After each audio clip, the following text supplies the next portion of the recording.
బద్రీధామ్ తలుపులు తెరవబడ్డాయి. బద్రీనాథుడిని దర్శించుకోవడానికి భారీ సంఖ్యలో భక్తులు బద్రీనాథ్ క్షేత్రానికి చేరుకుంటున్నారు. ఈ క్షేత్రం అనేక రహస్యాలకు నెలవు.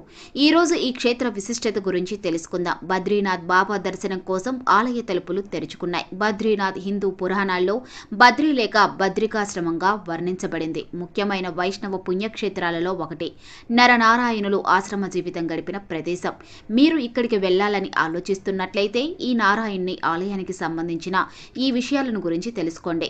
శీతాకాలంలో అతి శీతల వాతావరణం కారణంగా వేసవిలో మాత్రమే గుడిలో భక్తుల ప్రవేశానికి అనుమతి లభిస్తుంది. బద్రీనాథుని దర్శించడానికి అనువైన కాలం జూన్ సెప్టెంబర్ల మధ్యకాలం. జీవుడికి స్థూల సూక్ష్మ శరీరాలు ఉంటాయని, వాటిని జ్ఞానం వలన నశింపచేసే క్షేత్రం కనుక విశాల అనే పేరు వచ్చిందని పురాణ కథనం. ఈ ఆలయంలో యోగ భంగిమలో ఉన్న నారాయణ్ణి మానవులు 6 నెలలు, దేవతలు 6 నెలలు పూజిస్తారని చెబుతారు. ఇందులో దేవతా పూజాకాలం శీతాకాలంలో కొనసాగుతుంది. బద్రీనాథ్లో ప్రత్యేక ఆకర్షణ బద్రీనాథ్ గుడి.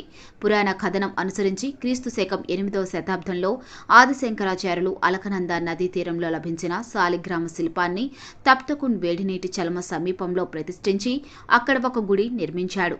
16వ శతాబ్దంలో గర్వాల్లా రాజు తిరిగి బద్రీనాథ్ విగ్రహాన్ని ప్రస్తుత ప్రదేశంలో ప్రతిష్ఠించి గుడి నిర్మించాడు.